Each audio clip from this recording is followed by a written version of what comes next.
Bismillahirrahmanirrahim. Alhamdulillah, kita jumpa lagi. Insya Allah pada kesempatan kali ini kita akan berbagi hikmah tentang menemukan makna sakit.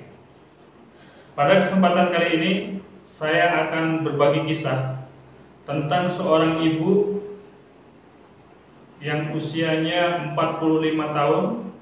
Dia divonis terkena kanker stadium 4. Ibu ini telah melampaui perjuangan untuk menggapai kesembuhan. Dia datang dari satu ahli kepada ahli yang lain, dari satu dokter ke dokter lain yang lain, dari satu rumah sakit ke rumah sakit yang lain. Bahkan terakhir dia datang ke sebuah rumah sakit kanker di luar negeri.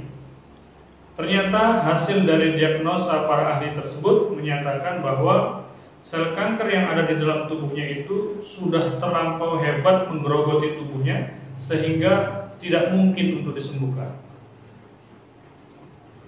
Dalam keputusasaan, ibu ini pulang. Dia sepanjang perjalanan berpikir, kalau tidak bisa disembuhkan, artinya kematian itu sudah dekat. Aku sedih, aku nangis, aku putus asa, aku tetap mati. Aku berani, aku juga mati. Kematian adalah sebuah kepastian. Akhirnya dia mulai menyadari hal tersebut. Kemudian dia memasrahkan semuanya kepada Allah. Ya Allah, sesungguhnya hidup dan mati ada di tangan-Mu ya Allah. Jika memang dengan penyakit kanker ini menjadi sebab kematianku ya Allah, maka izinkan aku untuk mempersiapkan diri menggapai kematian itu ya Allah. Ibu ini kemudian mempersiapkan kematiannya. Dia mengumpulkan sisa-sisa harta yang masih dia miliki. Dia ingin agar hartanya itu ikut pulang ke akhirat sebelum dia pulang ke akhirat. Ya, jadi sebagian hartanya ini dia wakafkan, dia infakkan, ya sebagian lagi dia siapkan untuk anaknya. Dia wariskan kepada anaknya. Dan dia kemudian menunggu detik-detik kematian itu dengan bertaubat dari dosa-dosanya, berzikir mengagungkan Allah Subhanahu wa taala, dan dia banyak membaca kalimat la ilaha illallah karena dia ingin dicabut nyawanya dalam keadaan mengucapkan kalimat la ilaha illallah. Apa yang terjadi ketika dia terus-menerus dalam kondisi seperti itu kurang lebih 1,5 bulan mempersiapkan diri untuk mati? Dia justru merasakan tubuhnya ini menjadi ringan. Ya, ketika dia melupakan penyakit dan dia ingat kepada Allah Subhanahu wa taala, dia merasa tubuhnya ini justru semakin baik. Sehingga suatu ketika dia tertidur di kursi rodanya dan dia dibangunkan oleh anaknya. Ketika dia terbangun, dia langsung berdiri, ambil air wudhu, hendak sholat. Padahal sebelumnya ibu ini nggak bisa berdiri, nggak bisa berjalan. Anaknya mengatakan, "Mak, kok mama bisa berjalan? Kok mama bisa berdiri?" Ibu ini kemudian dengan girangnya dia mengatakan, "Allahu Akbar, betul nak. Berarti ibu sembuh. Dia menangis bersujud kepada Allah Subhanahu wa taala.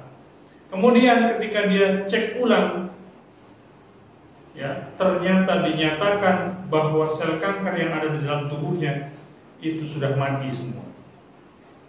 Ini kisah sangat inspiratif dan menjadi pelajaran buat kita bahwa Allah Subhanahu wa taala berfirman dalam surat Asy-Syu'ara ayat 80, "Wa idza maridtu fahuwa yasfin." Apabila aku sakit, dialah yang menyembuhkan. Ketika manusia datang dari makhluk ke makhluk untuk menggapai kesembuhan enggak Allah berikan. Tapi ketika seorang hamba menundukkan dirinya, memasrahkan dirinya kepada Allah Subhanahu wa taala, kembali kepada Allah dan meminta hanya kepada Allah Subhanahu wa taala, maka kesembuhan itu Allah datangkan.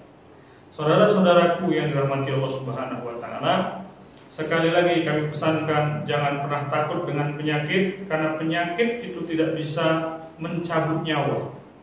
Karena nyawa ini bisa datang dengan penyakit atau tanpa penyakit. Ya, yang harus kita takutkan adalah ketika tiba-tiba kita mati tidak bersama Allah Subhanahu wa taala, tidak dalam keridhaan Allah Subhanahu wa taala. Ya, cepat atau lambat kita pasti akan mati. Hari ini atau esok kita akan mati. Kematian tidak menunggu taubat kita. Kematian datang tidak menunggu anak-anak kita besar dulu. Kematian tidak menunggu kita sukses dulu, kematian tidak menunggu apapun. Dia akan datang pada waktunya ketika sudah ditetapkan. Oleh karena itu, kita berarti harus terus-menerus mempersiapkan diri untuk menggapai kematian itu. Saudara-saudaraku yang dirahmati Allah Subhanahu wa taala, banyak orang yang ketika datang penyakit kepadanya, dia ketakutan dengan penyakit. Ya. Fahamilah bahwa rasa takut itu lebih berbahaya daripada penyakit itu sendiri. Kita itu hanya layak takut ketika kita berbuat dosa kepada Allah Subhanahu wa taala. Karena dosa ini penyakit. Penyakit itu ada 3. Ada penyakit fisik, ada penyakit pikiran, ada penyakit rohani.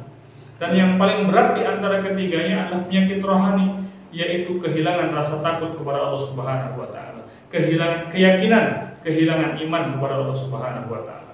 Karena ini dampaknya bisa sampai setelah kita mati.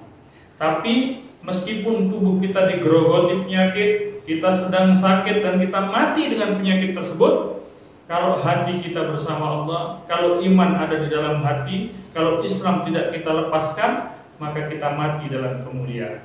Jangan pernah takut kepada penyakit, takutlah kepada Allah Subhanahu wa taala. Barakallahu fikum.